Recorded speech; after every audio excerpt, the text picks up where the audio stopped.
संग जो अपने बराबर तोल करके सोना दान में दिया, उसने नामदेव जी को बुलाया तो नामदेव जी गए। पहले तो नामदेव जी ने मना ही किया, लेकिन सेठ ने ज्यादा आग्रह किया तो नामदेव जी एक तुलसी का पत्ता लेकर के गए थे और उस तुलसी के पत्ते पर उन्होंने आधा नाम लिखा। राम शब्द पूरा नहीं लिखा, रा लिखा। रा लिख करके सेठ से कहा एक काम करो, ये जो पत्ता है ना इसके बराबर तो मुझे दे दो। सेठ ने नामदेव जी से कहा कि आप मजाक कर रहे हैं मेरे साथ, मैंने इतने लोगों को सोना दिया है और आपको इतना सा दूं?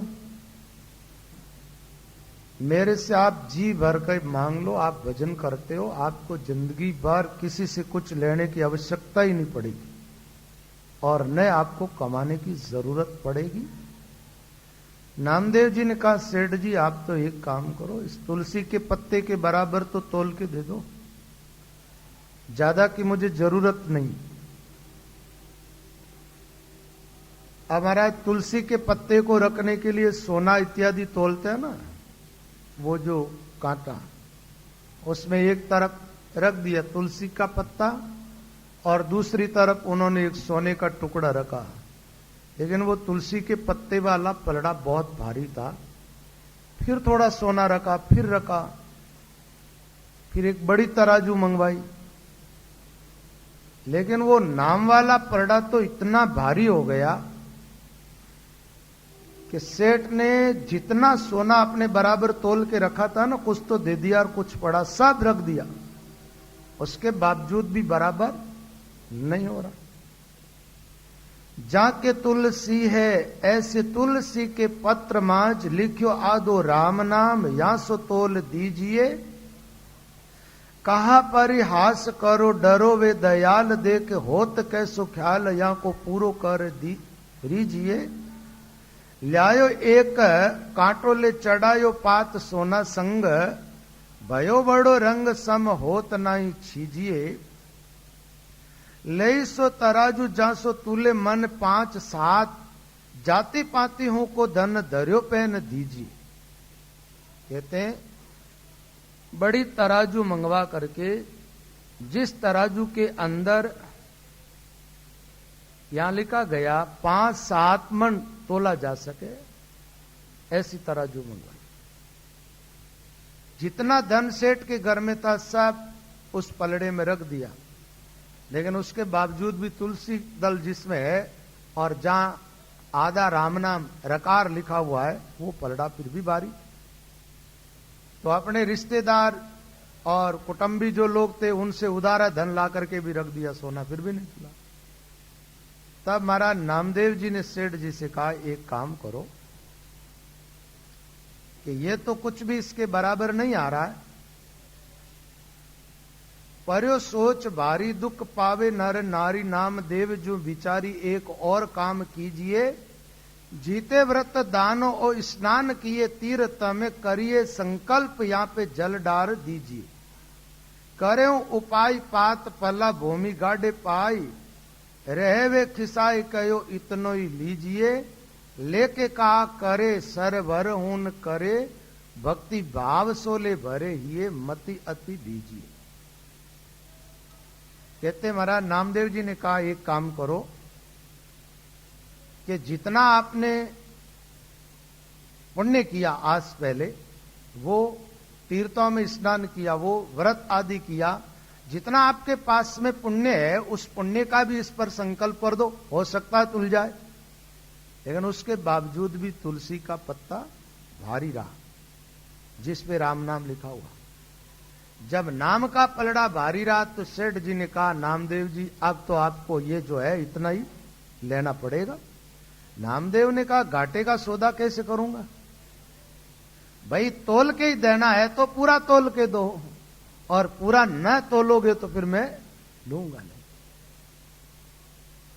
वाणी में आता, तुलसी पत्र लिख्यो रक्कारा, तासम और नहीं कोई भारा, सभी द्रव्य धर्म भयो हल्को, राम बिना भोडल को बल। एक बात है, कहते हैं कि भगवान का नाम बहुत भारी हो गया, वजनदार। राम नाम की बड़ी भारी महिमा है। देखो, भगवान राम को सेना पार करनी थी ना, वहां नाम एकदम हल्का हो गया। पत्थर पे नाम लिखा तो जैसे लकड़ी पानी पर तैरती है ना, ऐसे पत्थर तैरने लग गए।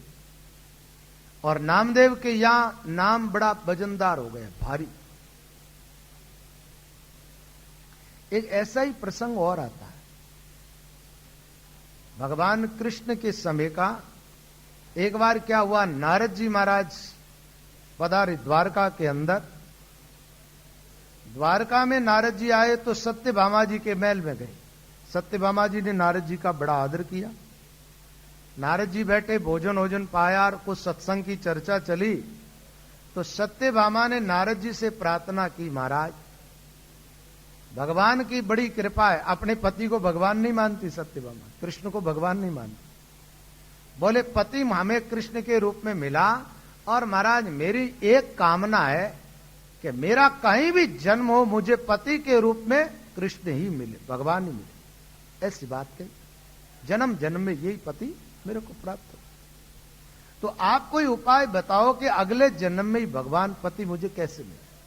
नारद जी ने कहा, देखो जो वस्तु अपने पास में होती है ना, उसको दान कर दो जो आगे मिल जाती। तो सत्यभामा जी ने कहा, वस्तु तोड़िए, मैं तो मेरे पति के लिए कह रही हूं। तो नारद जी ने कहा, पति के लिए कह रही हो, तभी तो कह रहा हूं ना, भगवान तुम्हारा पति है कृष्ण। कृष्ण को किसी को दान में दे दो तो तुम्हें अगले जन्म में पति के रूप में मिल जाएगा। अब महाराज नारद जी की बातें ऐसी है, बातें करते करते सत्यभामा के दिमाग में बिठा दी। अब सत्यभामा ने सोचा कि मैं मेरे पति को दान में दूं तो किसको दूं। नारद जी ने कहा, देखो और दान लेने की तो मेरी इच्छा नहीं है, लेकिन ये दान थोड़ा ठीक है, इसलिए तो मैं ही ले लूंगा। और मैं पात्र तुम्हारे सामने बैठा हूं, दान में भी तो पात्र को पात्र देखना पड़ता है ना, मैं ही ले लूंगा, तुम तो संकल्प कर दो। और सत्यभामा जी ने तो महाराज कृष्ण के सामने ही संकल्प कर दिया। बोले कि मैं संकल्प करती हूं कि मैं अपने पति को नारद जी को दान में दे रही हूं। संकल्प किया, नारद जी ने अपनी हाथ की वीणा थी, कृष्ण को पकड़ा दी।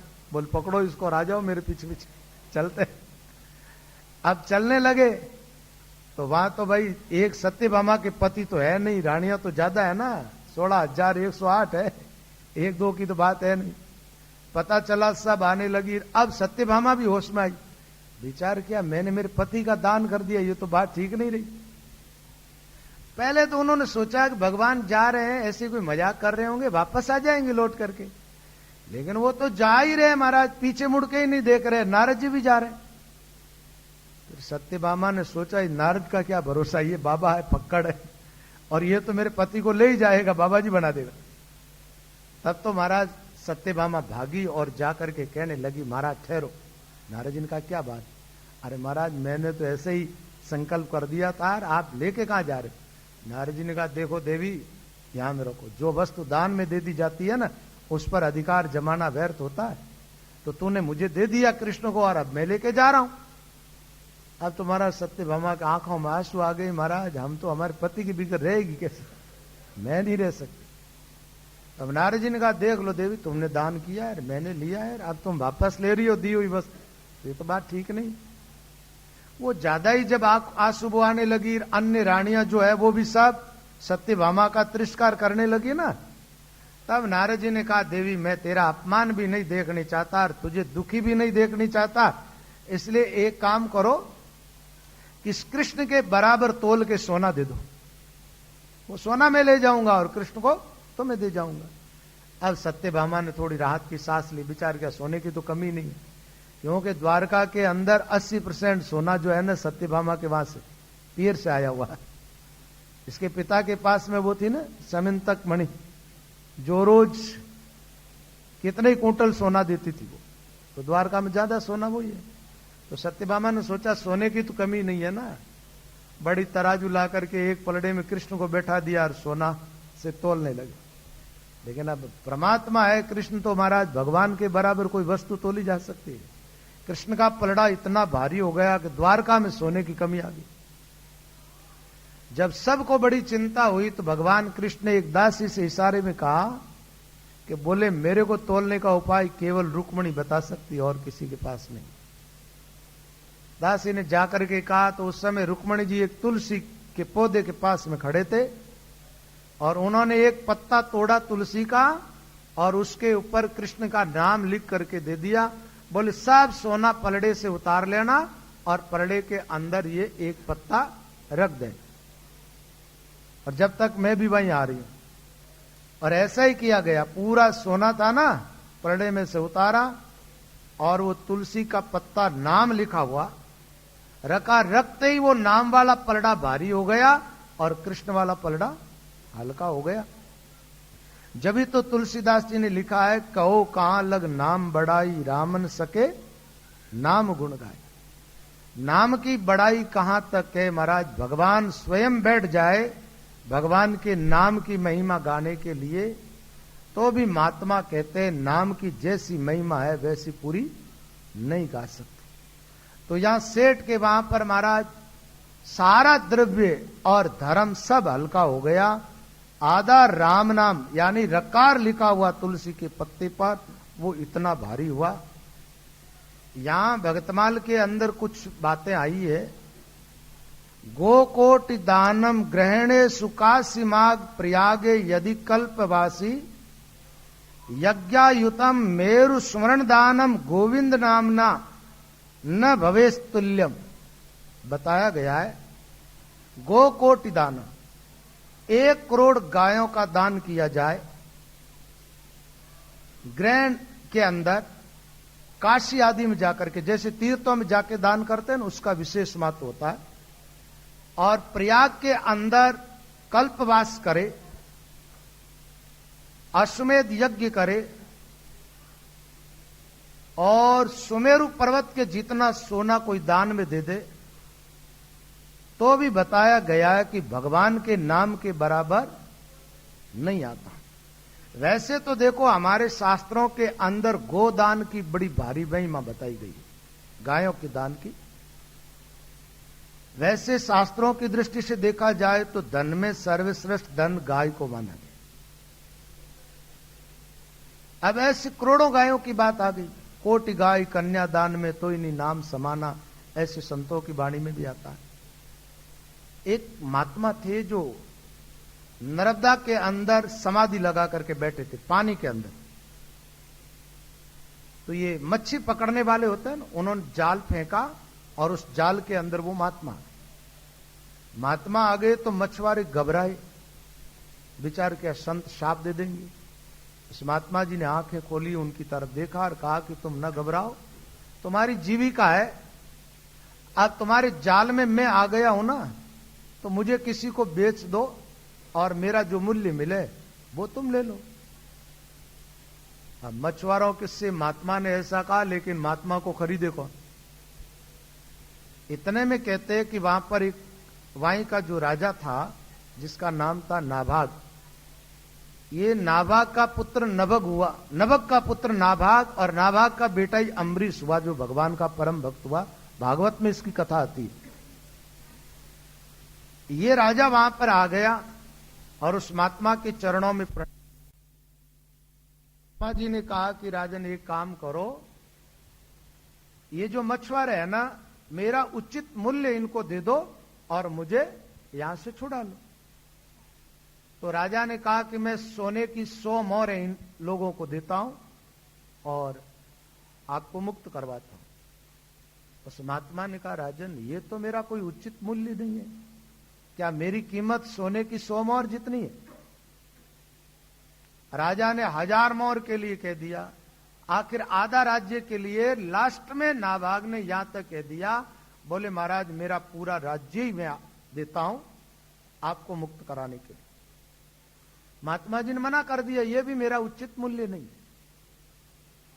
तुम्हारा राज्य जो है आज तू सम्राट, कल कोई और होगा, ये तो मेरी कीमत नहीं हुई। कहते महाराज इस प्रकार की इनमें चर्चा चल रही थी और लोमस ऋषि वहां पर आ गए। इस राजा ने लोमस ऋषि के चरणों में प्रणाम करके कहा, महाराज उपाय बताओ, इन महात्मा का मूल्य क्या है, क्या दूं इनको। लोमस ऋषि ने कहा, छोटी सी बात है, एक गाय दान में दे दो, गाय ला करके दे दो, क्योंकि गाय, ब्राह्मण, साधु, भगवान का विग्रह, इनकी कोई कीमत नहीं होती, इनका कोई मूल्य नहीं होता, इसलिए गाय दे दो इनको। हमारा राज्य दिया तो राज्य की कीमत कम रही, सोने की मोहरों की कीमत कम, और एक गाय दी और महात्मा जी राजी हो गए। ठीक है, ऐसा एक प्रसंग और आता है, यही है नामदेव जी कथा के अंतर्गत ये बात है। एक बार क्या हुआ, एक महाकृपण आदमी, एकदम कंजूस, गाय के दान का महत्व बता रहा हूं आपको, महाकंजूस, पूरे जीवन में कभी पुण्य का काम नहीं किया, पाप ही पाप कमाया। अंत में मरने लगा तो उसका जो ब्राह्मण था ना, हर एक परिवारों के ब्राह्मण होते हैं अपने, वो ब्राह्मण देवता आया और अपने यजमान से कहा कि आपने जीवन में कोई सत्कर्म नहीं किया, भजन साधन नहीं किया, अब आपके प्राण निकलने वाले हैं, आप मरते मरते कुछ दान कर दो। और मरते मरते आदमी गोदान करे तो सबसे बड़ा दान माना जाता, गाय का दान। मरते करो जिंदे करो, गौदान का बड़ा भारी महत्व है। अब आजकल तो गायें भार हो रही है महाराज, समय समय की बातें हैं। तो आदमी कृपण था ना, इसलिए एक बूढ़ी गाय उसको ब्राह्मण को दे दी, बूढ़ी गाय जो अब न ब्याएगी न दूध देगी, ऐसी गाय मरते मरते उसने दे दी। अब महाराज वो ब्राह्मण उस गाय को लेकर के गया, जब तक वो बाबा भी मर गया, और गाय लेके गया तो 2-3 घड़ी के बाद वो गाय भी मर गई। ब्राह्मण देवता को गाय के द्वारा लाभ तो कुछ नहीं हुआ, और गांठ के पैसे लगा करके गाय के अंतिम संस्कार करवाने पड़े। अब ये आदमी मर करके जमपुरी में गया महाराज। जमपुरी में गया तो धर्मराज जी ने चित्रगुप्त से कहा, भाई इनका हिसाब किताब देखो क्या मामला है। चित्रगुप्त ने कहा, महाराज इस आदमी ने जिंदगी भर पाप कमाया, पापों के पहाड़ लगे हुए हैं, पुण्य जीवन में एक हुआ, मरते मरते गाय दान में दी, और दी वो गाय सिर्फ 2 घड़ी जीवित रही, बाद में वो भी मर गई। धर्मराज जी ने पूछा, तो पुण्य का फल पहले भोगेगा पाप का? उस आदमी ने कहा, महाराज पाप के तो पहाड़ लगे हुए, भोगना ही है, कई जन्म बीत जाएंगे पापों का फल भोगते भोगते, तो पहले पुण्य का फल भोगा। तो धर्मराज जी ने कहा, देखो पुण्य तो तेरा कुछ भी नहीं है, एक गाय दान में दी थी, वो 2 घड़ी जी, एक गाय है जो जिसके पास में तुम चले जाओ 2 घंटे तक तुम वहां रह सकते, 2 घड़ी वो गाय तुम्हारी रक्षा करेगी, तुम जो चाहोगे वो तुम्हें दे देगी, और 2 घड़ी के बाद तुम्हारा साथ छोड़ देगी। उसने कहा ठीक। वो गाय के पास में पहुंचा, महाराज महाजन था ना, महाजन बड़े चतुर होते हैं, उन्होंने वहां भी जाकर के अपनी चतुराई का काम किया, और गाय से कहा तुम ये काम करो, 2 घड़ी तक तो मैं कहूं वैसा करोगे ना, तो 2 घड़ी के अंदर मेरे को वैकुंठ पहुंचा दो, भगवान के धाम में। अब वैकुंठ की तरफ वो चलने लगा, गाय ले जाने लगी, तो धर्मराज जी ने सोचा ये पापी भगवान के धाम में चला जाएगा, जिंदगी भर पाप किया। वो रोकने के लिए सामने आए तो उसने गाय से कहा कि इसको मार के भगा दो धर्मराज को। अब वो गाय तो महाराज 2 घड़ी तो उनकी आज्ञा मानेगी ना, धर्मराज जी को सींगों से मार के भगा दिया। भागते हुए धर्मराज जी ब्रह्मा जी के पास में गए, ब्रह्मा जी धर्मराज जी उस गाय को नहीं रोक पाए, और वो गाय उस आदमी को लेकर के पहुंच गई भगवान के धाम में। धाम में पहुंची और गाय ने कह दिया मेरा टाइम तो पूरा हो गया। अब टाइम पूरा हो गया तो उसने कहा मेरा भी काम पूरा हो गया, मैं भगवान के धाम में आ गया। भगवान के पार्षदों ने उसको रोकना चाहा, विचार के पापी भगवान के धाम में जा रहा, रोकने की कोशिश की तो वो जोर से चिल्ला करके बोला, अरे तुम भगवान के धाम में रहते हो और तुम्हें इतना भी ज्ञान नहीं है, भला कोई पापी भी इस धाम में आ सकता है क्या? और यहां में आ गया तो पापी कैसे रहा? अब ऐसा बोला तो महाराज भगवान ने सुन लिया। भगवान ने अपने पार्षदों से इशारे में कहा, बोले इसको आने दो, अब इसका भाग्य उदय हो गया और ये आ गया इस धाम में, और यहां आने के बाद पाप तो सब नष्ट हो ही जाते हैं, और इस धाम में आया हुआ जीव तो नरक में जाता नहीं है ना। ऐसी जगह वो आदमी पहुंच गए। पीछे पीछे धर्मराज जी ब्रह्मा जी आए, अरे महाराज पापी आ गया आपके धाम में। भगवान ने कहा अब शांत हो जाओ, अब ये यहां आ गया ना, अब कोई पाप आप इसके रहे नहीं। तो सज्जनों बात ये इसलिए बताई गई आपको कि गोदान का इतना बड़ा महत्व, बूढ़ी गाय दान में दी ब्राह्मण को, अब महाराज वो गाय भी उस आदमी को भगवान के धाम में पहुंचा दिया। तो जो लोग दूसरी गाय ब्राह्मणों को देते हैं दान के अंदर, तो उनका तो बड़ा भारी महत्व है। तो यहां बताया ऐसी करोड़ गाय, 1 करोड़ गाय दान में दे दी जाए तो भी भगवान का जो नाम है इसके बराबर उसका पुण्य नहीं होता है। नाम की अनंत महिमा बताई गई संतों ने, अनंत। यहां पर बताया मेरु सम हेम दान, रतन अनेक दान, गज दान, भूमि दान, अन्न दान करई, मोतेन के तुला दान, मकर प्रयाग नान, ग्रहण में काशी दान, चित्तमाज धरेई, सैयादान, कन्यादान, कोटि कोटि गौदान, इति करी पाप को नेको नहीं हरेई, कृष्ण को हरि को नाम एक बार लेत ध्रुव, पापी 3 लोक हूं के छिन्न माज तरे। तो भक्तमाल के अंदर ये बात आई है कि दान से ज्यादा महत्व भगवान के नाम का बताया। नामदेव जी ने पंढरपुर के अंदर लोगों के दिमाग में भगवान नाम की महिमा बैठा दी कि इससे बड़ी महिमा और किसी की नहीं है। अब सब लोगों के दिमाग में बैठ गया कि भगवान के नाम का जप करना चाहिए। दूसरी बात एक और है, जैसे मान लो धनवान आदमी दान कर सकता है ना, गरीब आदमी है तो दान तो कर नहीं सकता। अब आत्म कल्याण वो भी चाहता है तो उसका कल्याण कैसे होगा? तो राम राम सब कर सकता है। गरीब से गरीब आदमी राम राम कर सकता है, अमीर से अमीर व्यक्ति राम राम कर सकता है, बिल्कुल अनपढ़ गिमार आदमी भी राम राम कर सकता है, पढ़ा लिखा आदमी भी राम राम कर सकता है। ये राम का नाम सबके लिए ठीक है। इसलिए आत्म कल्याण के लिए, संसार से पार होने के लिए इससे बढ़िया और कोई तरीका है ही नहीं। सरल और श्रेष्ठ है राम का नाम। तो नाम के प्रति अपनी रुचि बढ़ाओ। सुबह जगते ही पहले अपनी जबान से राम नाम उच्चारण होना चाहिए, नाम उच्चारण करो। सोने के पहले थोड़ी देर राम राम करो, फिर बाद में राम राम करते करते सो जाओ। भोजन सामने आ जाए तो भगवान का नाम लेकर के भोजन पाओ। जल पियो तो आदत बना लो राम कह करके जल पियो। सामने कोई रिश्तेदार अपने सगे संबंधी मिल जाए तो ये नमस्कार हाय बाय आदि छोड़ करके राम राम किया करो, राम राम सा राम राम सा राम राम। व्यवहार के अंदर जाओ ना, जैसे मान लो आप अपने घर से फैक्ट्री जा रहे हो तो ऐसा संकल्प करो कि घर से जाएंगे फैक्ट्री जब तक राम राम करते करते जाएंगे। ठीक है? अब वहां भी सब दिन आदमी काम तो नहीं करता ना, जितनी बात करनी है उतनी बात कर लो और फिर जैसे भी रहते हो राम राम करो। एक बात है कि आपके काम जो है वो सब चलता रहे ज्यों का त्यों, और आप संसार सागर से सहज पार हो जाओ। अब इससे और सरल रास्ता क्या हो सकता है बताओ? काम में कोई बाधा आए नहीं, पैसा खर्च करना पड़े नहीं और आत्म कल्याण हो जाए। भाई इससे ज्यादा सरल और कोई काम आत्म कल्याण के लिए तो है नहीं, संसार से पार होने का और कोई तरीका है नहीं।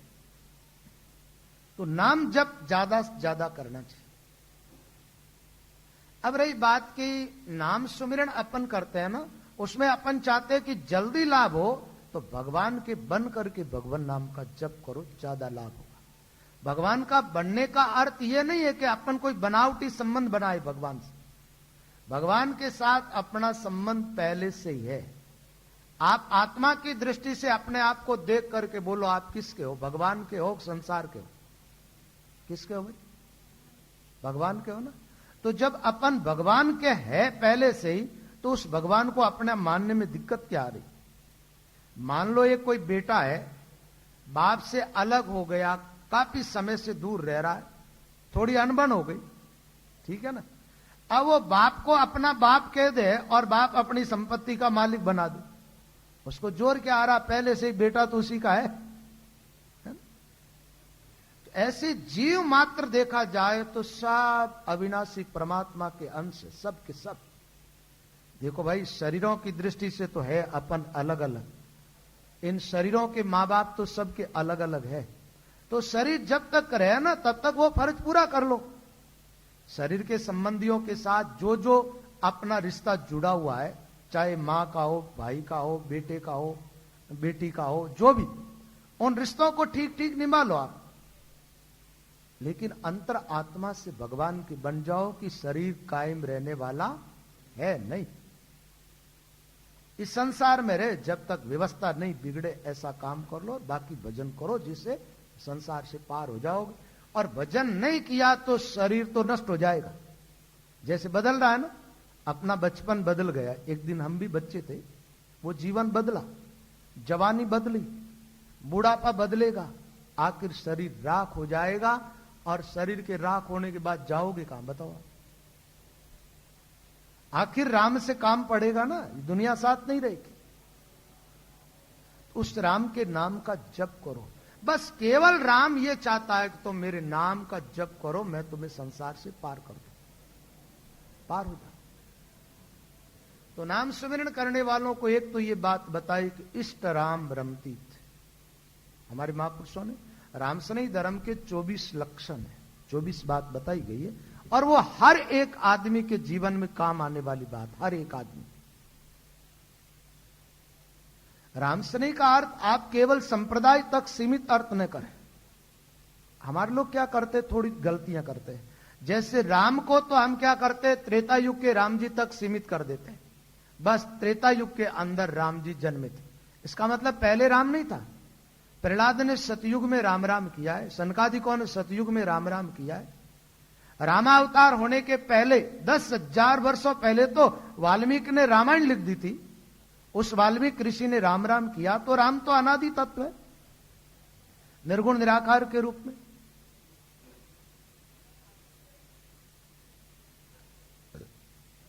तो भाई राम जो है ना वो अनादि है। ऐसे राम स्नेह का अर्थ होता है राम से स्नेह करे। कबीर साहब ने अपने ढंग से कहा, कबीर कर करता से दोस्ती जीवन का फल ये, ना वो मरे ना बिछड़े ना वो त्यागे ने। कबीर मिनक मित्र मत कीजिए, कौन शरण पिए, के मरे के बिछड़े और के छोड़े ने। आदमी से मित्रता करोगे तो या तो मर जाएगा या बिछड़ जाएगा, या आपकी मित्रता है उसमें क्यों कड़वास आ जाएगा। लेकिन राम जी से आप मैत्री भाव बना लो, भगवान को अपना मान लो। राम स्नेह का मतलब राम जी से स्नेह करो। आप स्नेह करोगे ना तो आपसे ज्यादा भगवान आपसे स्नेह करेंगे। भगवान तो कहते जो मेरा ही होकर के मेरा भजन करता है ना, उसको संसार से पार करने के लिए मैं खुद नाव लेकर के आता हूं, उसको अंदर बिठा करके उसकी जीवन की नैया को मैं चला करके संसार सागर से उसे पार कर देता हूं। ऐसा दयालु और कौन होगा। और दूसरी बात, अपने से स्वार्थी क्या है भगवान को। देखो भाई, आदमी जितने भी अपन सब बैठे हैं ना, एक दूसरे से हमारा स्वार्थ सिद्ध होता है, ये मान के चलो। जैसे मेरे द्वारा आपको उपदेश मिल रहा है तो आपके द्वारा मेरी व्यवस्था हो रही है।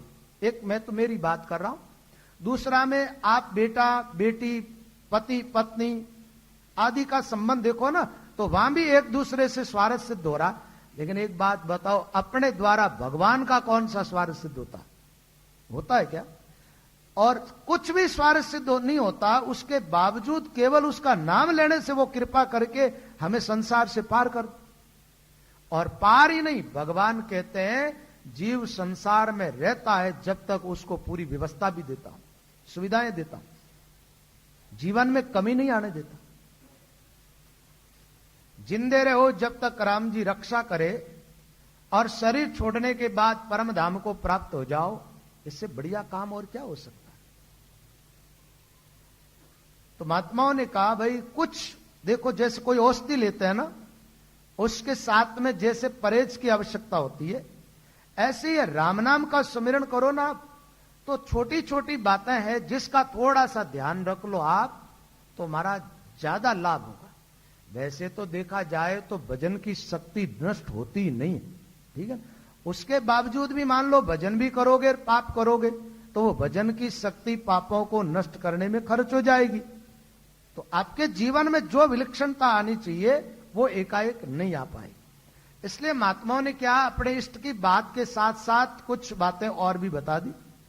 इष्ट राम रमतीत आन को पीट दइए। देखिए, रामश्री भाई बहनों के लिए छंद बहुत काम का है, और मैं तो कहता हूं सब भाई बहनों को ये शब्द याद कर लेना चाहिए। ये कविता है श्री महाराज का, इष्ट राम रमतीत आन को पीट दइए। राम जी का इष्ट स्वीकार कर लो। एक बात है कि राम जी के आप नहीं हो जब तो मत करो, और राम जी के ही हो तो फिर राम जी का इष्ट मानने में आपत्ति नहीं होनी चाहिए। जीव ईश्वर का ही तो अंश है ना, भगवान का अंश है, तो फिर भगवान को अपना मानने में आपत्ति क्या? इष्ट राम रमतीत और आन को पीट दइए। आन का मतलब होता उलझन है, और एक बात है, सबसे ज्यादा उलझन है तो हमारे सनातन धर्म के अंदर सबसे ज्यादा फिजूल फालतू उलझन है, जिसके कारण जीव सत्य के मार्ग पर आ ही नहीं पाता। इतना झंझट खड़ा कर दिया ब्रह्म का। और ये जो ज्यादा उलझने पैदा हुई है ना सनातन धर्म से, जब से सनातन धर्म सिमट गया। वैसे तो आप हिंदुस्तान में रहते हो तो आप सोचते हो कि हम सनातन धर्म को मानने वाले बहुत हैं, लेकिन विश्व की नजर में आप देखो अपने आप को तो कितने से हुआ। एक बात बताऊं आपको, 5000 वर्षों के पहले न तो ईसाई धर्म था और न इस्लाम धर्म था। न ईसाई थे न इस्लाम था। और अभी तो हमारे धर्म में और शाखाएं फटती जा रही। जैनी भाई लोग कहते हैं हम अलग है, जबकि जैन अलग कब हुए? जैनी तो एकदम सनातनी है। सिख एकदम सनातनी है, उसके बावजूद भी अपनी शाखा को अलग मानने, कुछ लोगों की मानसिकता ऐसी बन रही है, ताकि तो है तो सनातन धर्म को मानने वाला। अब एक बात बताओ, सनातन धर्म की जो शाखाएं हैं इस्लाम और ईसाई, ये निकले। ईसा मसीह अपने को भगवान का बेटा मानता था, क्या मानता? और उसी से ईसाई धर्म चला। ईसाई धर्म को चले हुए कितने बरस हो गए? 2011 बरस। कितना हुआ? इसका मतलब 2011 वर्षों के पहले इस्लाम ईसाई धर्म नहीं था, और 2011 वर्षों में कितना फैल गया वो देखो आप। क्योंकि उसमें उलझने ज्यादा नहीं है। और हमारा धर्म क्यों टूटा, इसका कारण बताऊं आपको। सनातन टूटता गया, और जो टूटे यहां से वो जुड़ते गए वहां। देखो, ईसाई चले पैसे के बल पर, लोगों को प्रलोभन दे दे करके अपना बनाया, और इस्लाम चला तलवार के बल पर, मार मार करके मुसलमान बना दिया। अब कुछ लोगों को जबरदस्ती बना दिया, और उन लोगों के मन में इच्छा हुई कि हम तो हिंदू है और वापस हिंदू बनना चाहते, तो हमारे हिंदू धर्मों के ये आचार्य थे ना, ब्राह्मण आदि, इन्होंने हाथ खड़े कर दिए कि वापस यहां आने की कोई व्यवस्था ही नहीं, एक बार मलेच्छ हो गया हो ही गया बस। दूसरी बात यह हो गई कि इस धर्म को तोड़ने के लिए लोगों ने क्या किया, इसके अंदर इतना एक जातिवाद खड़ा कर दिया, ऊंच नीच की इतनी भ्रांति डाल दी, जिसके कारण क्या है कि आप जिससे घृणा करते हो वो अपने साथ बिठा।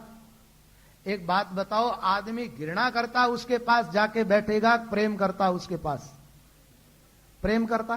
तो वो तो कहते तुम हमारे साथ आ जाओ, ईसाई ईसाई सब एक, और इस्लाम इस्लाम सब एक, और हम तो कहते ये हरिजन है, हमारे पास नहीं आ सकता। आग कैसे बैठेगा ये हमारे मंदिर में नहीं जा सकता।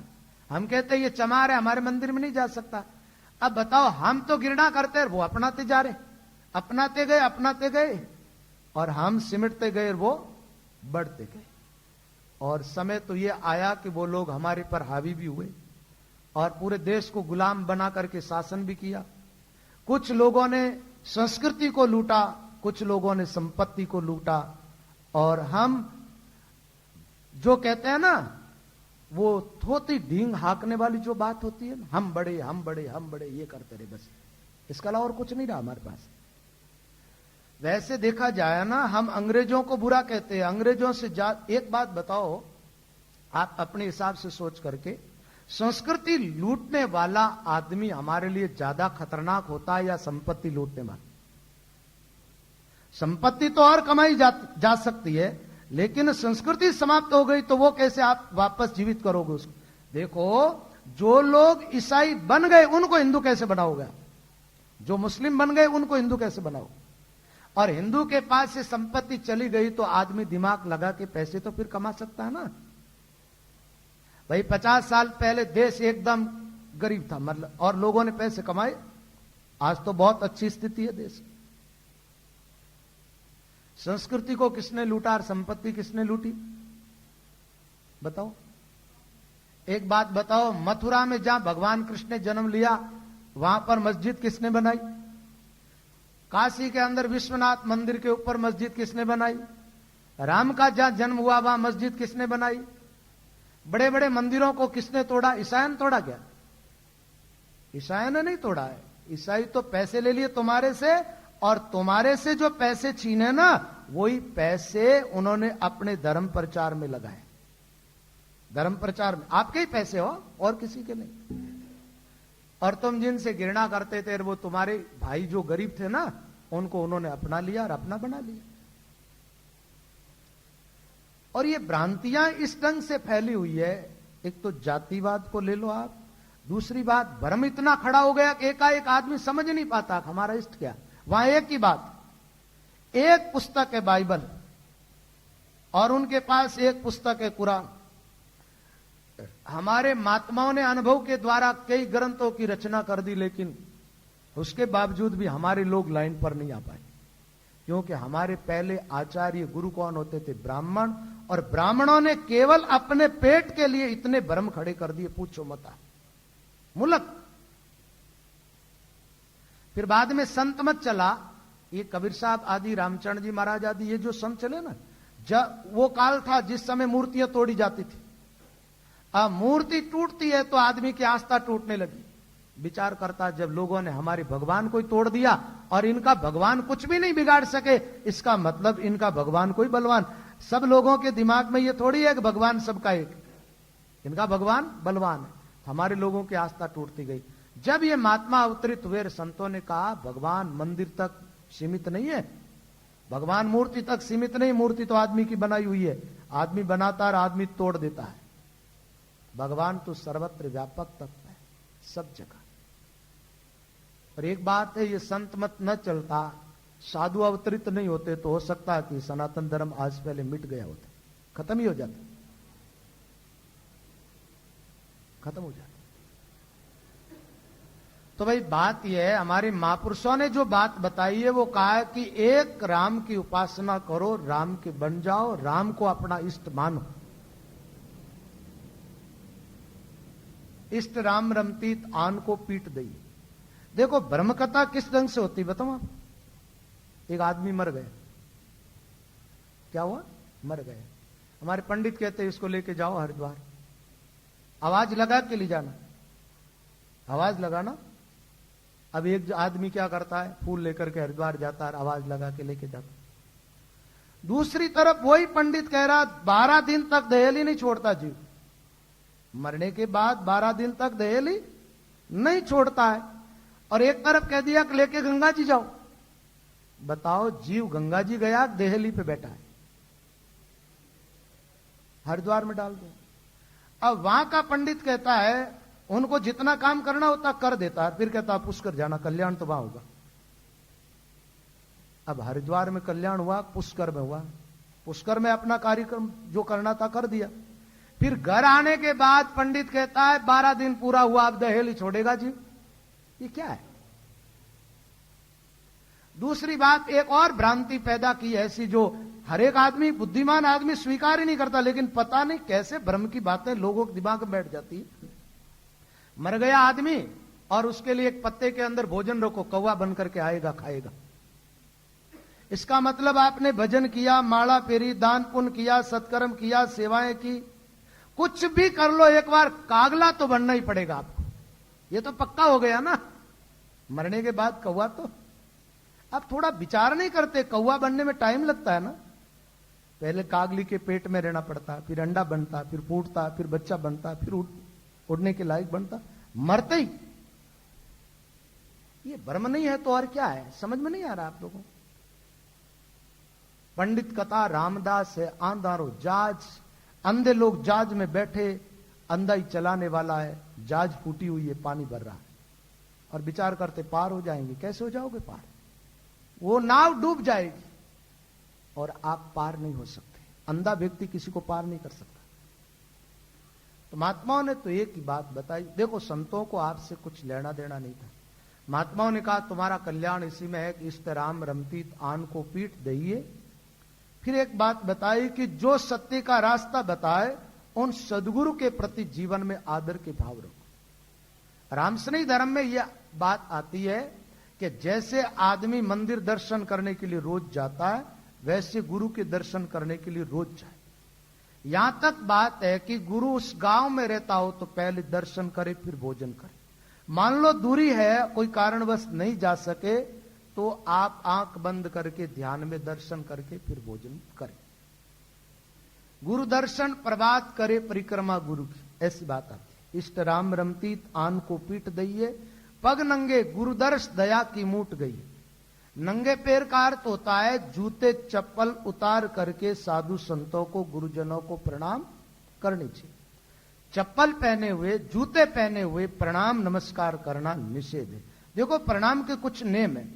जैसे कोई महात्मा भोजन करता हो तो उस समय प्रणाम नहीं करनी चाहिए, वो पानी पीता हो तो उस समय प्रणाम नहीं करनी चाहिए, पीठ पीछे से दाएं बाएं से प्रणाम नहीं करनी चाहिए, प्रणाम एकदम सामने से करनी चाहिए। दूसरी बात, अपन प्रणाम करे उसके पहले राम शब्द उच्चारण करे, जिससे जिसको प्रणाम करते उसका ध्यान अपनी तरफ आए, है ना? ज्यादा दूरी से प्रणाम ना करे। इस प्रकार के प्रणाम करने के कुछ नियम है। प्रणाम करने के पहले राम शब्द उच्चारण करे, राम जी, राम राम महाराज शब्द उच्चारण करके फिर प्रणाम नमस्कार करना चाहिए। ऐसे ही महात्मा कहते हैं गुरुजनों के दर्शन के लिए जाओ, या वो आ जाए सामने तो 10 कदम कम से कम दूरी पर जूते चप्पल उतार देने चाहिए। नंगे पैर 2 कदम भी चलो, लेकिन नंगे पैर चलो। पहले तो पुराने हमारे रामसनी होते, वो अपने घर से रसोई लेकर के जाते थे ना संतों के, तो नंगे पैर जाते थे। रसोई लेके जाते जब जूते चप्पल पहन करके नहीं जाते।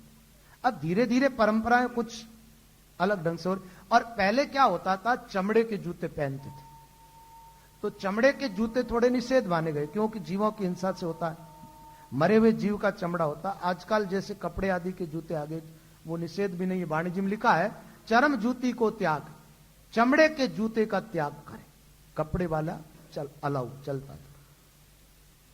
तो पग नंगे गुरुदर्श और दया की मूठ गई, गुरुदेव के दर्शनों का भाव और जीवन में दया। दया की मूठ का अर्थ होता है जैसे कोई योद्धा लड़ाई लड़ता है ना, युद्ध मैदान में तलवार पकड़ता, तो जहां से तलवार को पकड़ते वो क्या कहते, तलवार की मूठ मजबूती से पकड़ता जब लड़ पाता। ऐसे जीवन में दया को मजबूती से पकड़े, राम राम करते रहे और दया रखे। दया का मतलब यह है कि अपनी तरफ से अपने को किसी को सताना नहीं, किसी को तकलीफ नहीं पहुंचाना, ऐसा नहीं बोलना जिसे अगले को तकलीफ हो, ऐसा कोई कर्म नहीं करना, ऐसा कोई व्यवहार नहीं करना किसी के साथ जिससे सामने वाले को तकलीफ हो। भाई कोई अकारण दुखी हो जाए वो तो बात अलग होती है, लेकिन सावधानी पूरी बरतनी चाहिए, तकलीफ ना पहुंचाए। और कोई दुखी, दीनहीन, परेशान हो तो जितनी हो सके अपने से उनकी मदद करनी चाहिए, दीनहीन की। दया की मूठ गई, हो सके तो कर भला, वरना अपनी राह ले, ना किसी को तू सता, ना किसी की आह ले। भलाई का काम करो तो बहुत बढ़िया बात, और मान लो ना हो सके तो बुराई किसी की भी नहीं करनी। दया की मूठ गई है। विषय त्याग विष वचन हासी खिलवत नहीं जान। फिर बताया विषय वासनाओं का त्याग करे, जितना हो सके इंद्रियों पर संयम रखे, संयमित जीवन जीने का प्रयास करे साधक। देखो, खाने पर भी संयम होना चाहिए, देखने पर भी संयम होना चाहिए, सुनने पर भी संयम होना चाहिए, और यहां तक भीतर के विचारों पर भी थोड़ा संयम होना चाहिए, और कर्म जो करते उस पर भी हमारा संयम होना चाहिए, नियंत्रण होना चाहिए। एक बात है, 2-3 घंटा आदमी बैठा बैठा टीवी देखेगा और फिर ध्यान करेगा, ध्यान लगेगा? ठेले पर खड़ा खड़ा चाट खाएगा और फिर जाकर के ध्यान लगाएगा, ध्यान लगेगा? कानों से फिल्मी गीत सुनेगा और फिर बैठ करके भजन करेगा, भजन होगा क्या?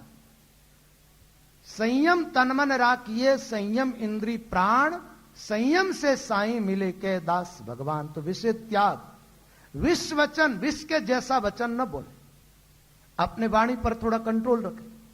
वचन वचन में आतरो, वचन वचन में फेर, एके वचन सुख उपजे, एके दुख को ढेर, एके दुख को ढेर विष अमृत मुखमाई, विष विष चढ़ जाए पिवस विक उत्तर जाई, अमृत वाणी बोलिए विष मत राखो घेर, वचन वचन में आतरो, वचन वचन में फेर। तो अपनी वाणी को पहले सोचे समझे विचारे और फिर शब्द उच्चारण करें। विष वचन हासी खिलवत नहीं जाने, गंदी हंसी मजाक बिल्कुल नहीं करनी चाहिए। देखो, कले का मूल हंसी और रोग का मूल खांसी, खांसी ज्यादा हो जाए बीमारी होती, और ऐसी कले का मूल कौन? हंसी। तो इसलिए हंसी मजाक के लिए महात्माओं ने मना किया, हंसी खिलवत नहीं जाने। हानि विरत की बार भरोसो हारी को आने।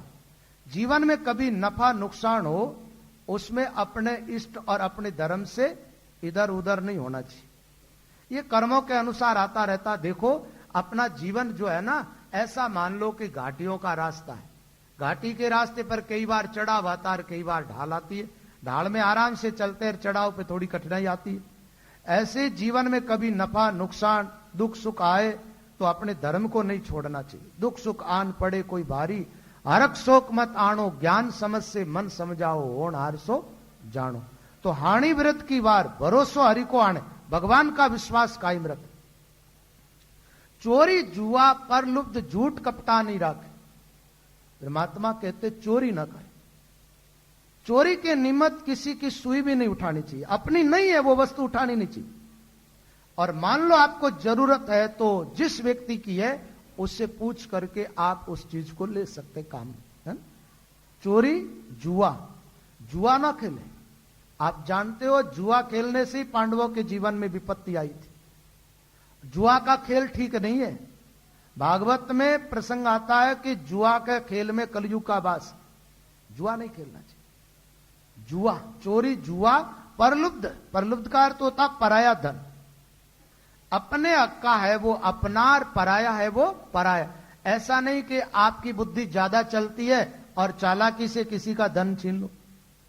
आपके शरीर में थोड़ी ताकत ज्यादा है और आप बल से किसी का धन छीन लो। दूसरे का धन छीनने वाला आदमी दूसरे जन्म में दरिद्री होता है। क्या होता है? किसी का हक नहीं छीनना चाहिए, जिसका है वो। हां, एक बात है, आपको जरूरत है तो मांग के कोई चीज ले सकते, लेकिन छीनना अपराध। परलुब्ध, झूठ कपटा नहीं रखे। बात बात में झूठ बोलना ठीक नहीं है। हां, झूठ वहां बोलना चाहिए जहां मान लो सच बोलने से कोई गौ हिंसा होती हो और अपने झूठ बोलने से किसी ब्राह्मण की जान बच जाती हो, है ना। जैसे किसी की बेटी का कोई संबंध होता हो और मान लो कोई ऊंची नीची बात हो तो वहां सच्चाई ज्यादा नहीं आंकनी चाहिए, ठीक है। ऐसे कई बार क्या होता है कि सच जो है वो झूठ जैसा हो जाता है।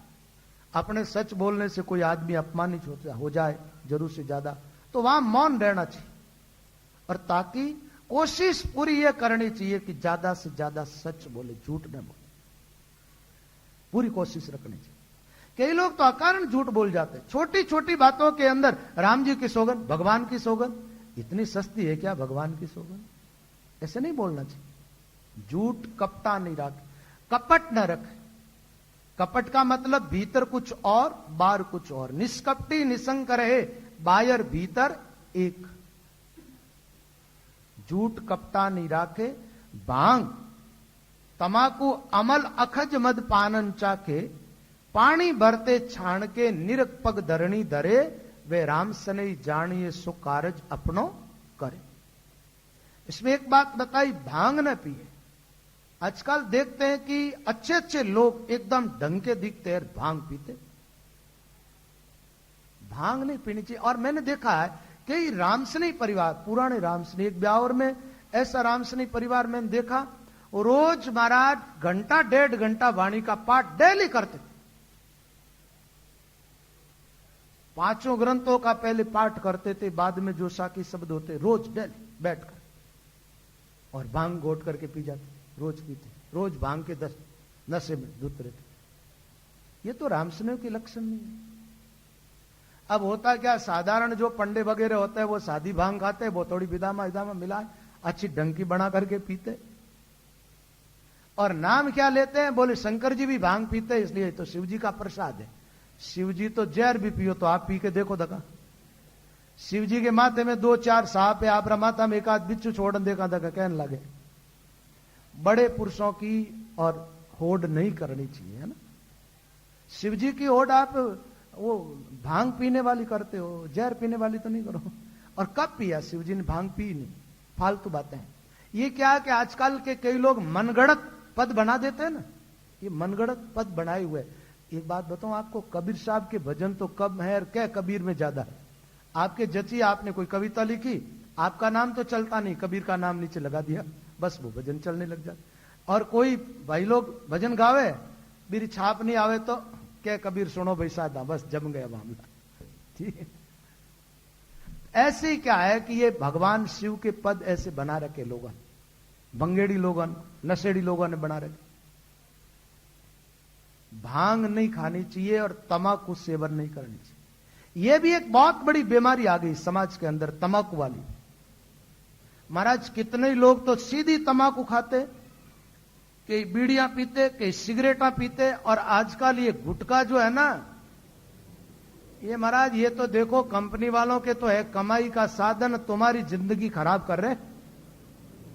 पुड़ियां खाते रहते हो दिन भर, मुंह इतना खराब हो जाता लोगों का, पास में बैठो तो भूंडी बास आती है महाराज, दांत खराब हो जाते हैं। कई लोगों के तो कई बार ऐसा देखा कैंसर की बीमारियां हो जाती है, मुंह जाम हो जाता है।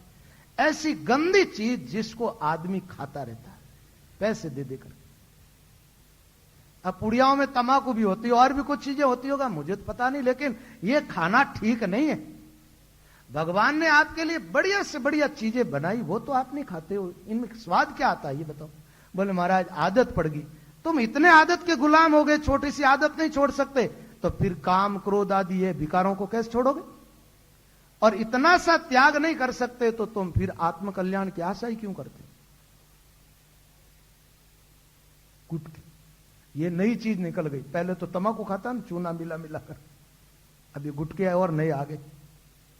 एक बात बताओ, इससे लाभ कितना हुआ समाज में, हानि कितनी हुई, कभी अनुमान लगाया आप लोग? ये गुटके जब से चालू हुए ना, इन गुटकों से कैंसर की बीमारियां होकर कितने लोग मर गए पता है आपको? कितने लोग मर चुके, और लाभ क्या हुआ बताओ? आप खाने वालों को कितना लाभ होता है? एक बात बताओ, 1 रुपया का भी रोज खा रहे हो ना, वो 1-1 रुपया बचाओ आप, साल में 300-350 रुपया हो जाएगा। और वो गायों को चारा डाल दो, कबूतरों को अनाज डाल दो, या कीड़ी नगरा सींचो कीड़ियों के लिए, तो आपका महान पुण्य हो जाएगा। किसी साधु संत गरीब ब्राह्मण आदि की सेवा में लगाओ। कोई गरीब बच्चे हैं तो उनको पुस्तकें दिला दो, ऐसा कुछ अच्छा काम कर लो ना, वही पैसे बचा करके। अरे कुछ भी नहीं करो तो पूंजी जोड़ लो, काम आएगी, ठीक है ना? आज काम आएगी बुढ़ापा। बिगाड़ा क्यों कर रहे हो, खराब क्यों कर रहे हो? देखो 1 रुपया भी हो उसकी भी वैल्यू है। एक बात बताऊं आपको, जहां सुई काम आती है वहां तलवार पड़ी रहती है महाराज। सिर काटना हो तो तलवार उठानी पड़ती है, लेकिन पैर में कांटा लग गया, वो काटने के लिए तो सुई काम आती है ना। तो कभी कभी 5 रुपये के बिगर भी आदमी अटक जाता है। आप नहीं अटकते हो वो बात अलग है, क्योंकि आपको थोड़ी सुविधाएं ज्यादा मिल गई है, लेकिन आप थोड़े पीछे मुड़ करके देखो, पता चलेगा। आप जिस क्षेत्रों से आए हो ना, उधर भी थोड़ी दृष्टि डाला करो कभी कभी। बहुत अभाव के अंदर बहुत सारे जीव जी रहे, आपके पास पैसे ज्यादा ही है ना, तो खराब न करो, उनकी मदद करो, एहसान मानेंगे वो लोग। खराब न करो। भांग तमाकू, मैंने एक दिन एक छंद सुनाया ना आपको, समझ तमाकू सूगली कुतोन खावे काग, ऊंट टाट खावे नहीं अपनो जान अबाग। अपनो जान अबाग गजबन खाई गदेड़ो, सूकर भूंडी जान निकट निकले नहीं नेड़ो। बड़ा बुरा पशु टल जाए जिका नहीं खावे, या को बड़ा सोच की बात जका नर खाए तमाकू। तमाकू जग में बुरी पाप दोसरी खान, जासू नर लागा रे मां पापी जान, मां पापी वे जान तान जमलेग सी आगे, साहिब के दरबार मार गुरजारी लागे, रागो कह मैं क्या कहूं भाके वेद पुराण, तमाकू जग में बुरी पाप दोसरी खान। संतबाणी में तो आता एक दिन खाए जिसके 1,00,000 दिन मुंह के अंदर अग्नि के अंगारे डालते जमपुरी में। जो ना सिखाए सूंघती है माताएं बहने ना कसूंगे, 1,00,000 दिन तक नरकपुरी के अंदर बा महाराज लाल करके, और जो खिले होते हैं लोग के वो नाक के अंदर घुमाएंगे। और जो लोग जैसे बीड़ी सिगरेट चिलम आदि में पीते हैं ना, उनके लिए कहा गया शीशा नाम करके धातु को पिघाल करके और वो गरम गरम उसके मुंह में डालेंगे जमपुरी के अंदर। ऐसी ऐसी बातें आती। तो इन चीजों का बुराई का त्याग कर देना चाहिए। भांग नहीं खानी चाहिए, तमाकू नहीं खानी चाहिए, भांग तमाकू अमल, अफीम नहीं खाना चाहिए। भजन करने वाले भाई बहनों, अफीम जहर है वैसे देखा जाए, वैसे तो खाने वाले अफीम वाले तो कम ही है। यहाँ टाइम ज्यादा हो गया, अब रुकना ही ठीक रहेगा। बोलो रहा तो ये छंद तो पूरा कर दूं मैं। अफीम नहीं खाना चाहिए, अमल। अखज, अखज में अंडे मांस इत्यादि ये गंदी चीजें आती है। कोई आदमी कहे कि दवाई के रूप में काम में ले लो, मर जाओ, मरने से कोई हानि नहीं, आगे जीवन बढ़िया मिल जाएगा, लेकिन धर्म छोड़ करके जीना ठीक बात नहीं है। अंडे नहीं खाने चाहिए, मांस नहीं खाना चाहिए, अखज में याद है। मद पानन चाके श्राप नहीं पीनी चाहिए। मदमाटी रागस को खान कुता कागला झूमे आन, शराब पीना महान निषेध है। पानी भरते छान के निरख पग धरणी धरे। घरा में माताएं बहनों को चाहिए पानी छान करके काम में ले, और जहां तक हो सके देख के चलो।